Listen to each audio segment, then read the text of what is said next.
Namaste दोस्तों, मैं Davinder Singh, advocate as well as chartered accountant. Simplifying GST has been the mantra over my YouTube channel. दोस्तों, आज जिस case law की मैं आपके साथ बात करने वाला हूँ उस केस लॉ का नाम है Kajal Datta versus assistant commissioner of state tax. Judgement deliver की है कलकत्ता हाई कोर्ट ने और डेट ऑफ जजमेंट है 20 जनवरी 2023। ये केस संबंधित है सेक्शन 107 ऑफ CGST एक्ट से। जैसा कि हम जानते हैं जो सेक्शन 107 है CGST एक्ट का, ये अपील से संबंधित है। जब भी कोई पर्सन एग्रीव्ड हो बाय द ऑर्डर और डिसीजन ऑफ एडजुडिकेटिंग अथॉरिटी, तो वो अपलेट अथॉरिटी के पास अपनी अपील को जमा करवा सकता है। जो अपील को दाखिल करने का, जो अपील को फाइल करने का जो टाइम है वो 3 मंथ्स प्रोवाइडेड है सेक्शन 107 में। और अगर वो 3 मंथ्स में किसी कारणवश अपनी अपील को फाइल नहीं कर पाता तो 1 मंथ का कंडोनेशन पीरियड भी अलाउड है। अगर कंडोनेशन कंडोन कर दे, अगर उस 1 मंथ के पीरियड को कंडोन कर दे अपलेट अथॉरिटी। इस केस में जो 3 महीने प्लस 1 महीने का जो समय बीता था वो बीता था 30 जून 2022 को। बट पिटिशनर ने अपनी अपील फाइल करी 17 अगस्त 2022 को। जो 3 मंथ प्लस 1 मंथ का पीरियड बीता था वो बीता था 30 जून को। और जो एग्रीव्ड पार्टी है, एग्रीव्ड पर्सन है, जो पिटिशनर है इस केस में काजल दत्ता, उन्होंने अपनी अपील फाइल करी थी अपलेट अथॉरिटी के सामने 17 अगस्त 2022 को। अपलेट अथॉरिटी ने अपील को आउटराइटली रिजेक्ट कर दिया, एडमिट ही नहीं किया क्योंकि ये टाइम लिमिट से बाहर थी। Limitation period had already been over. Petitioner कि जब अपील को एडमिट नहीं किया गया तो उन्होंने हाई कोर्ट के सामने अपनी रिट को दाखिल किया under article 226 of constitution of India.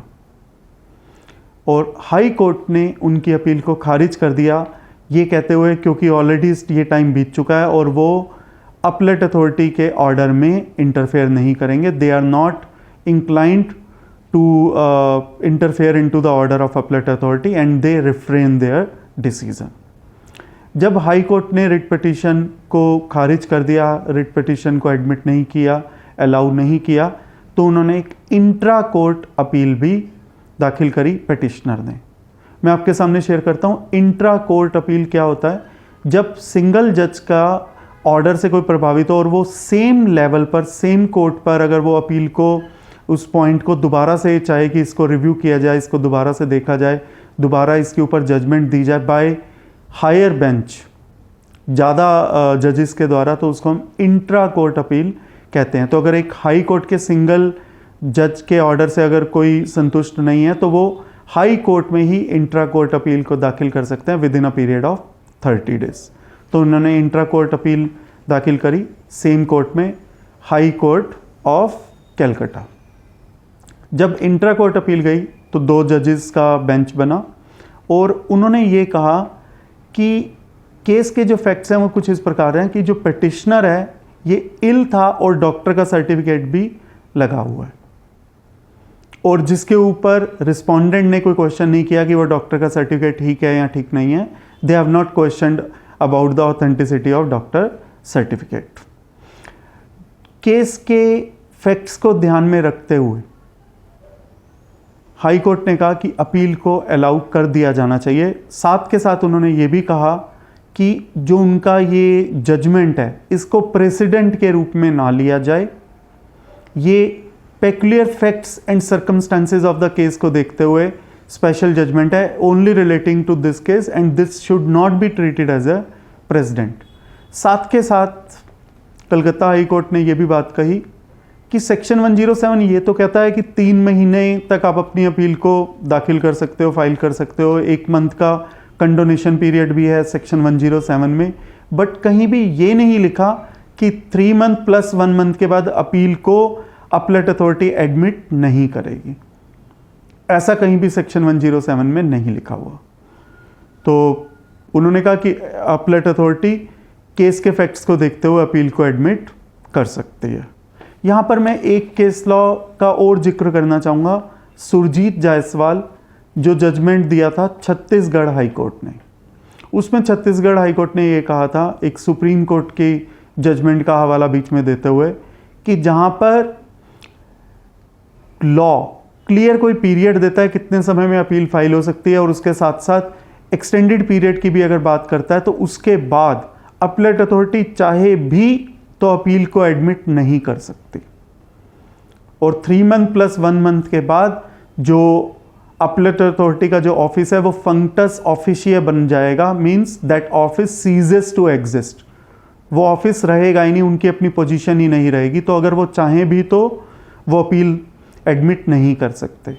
तो उस सेंस में यदि मैं कहूँ तो ये जजमेंट कॉन्ट्रडिक्टरी है as compare to Surjit Jaiswal, जो कि डिसाइड किया था छत्तीसगढ़ हाई कोर्ट ने 21 जनवरी 2021 को, और ये जजमेंट आई है 20 जनवरी 2023 को। लगभग 2 साल का फ़र्क है, जबकि इस पर्टिकुलर फैक्ट्स को ध्यान में रखते हुए this judgment is welcome judgment as far as this petitioner is concern. But अगर सुरजीत जायसवाल केस को मैं साथ में जोड़ूं तो ये कॉन्ट्रडिक्टरी जजमेंट है उस जजमेंट को, अगर मैं एक साथ इसको दोनों को रीड करूं।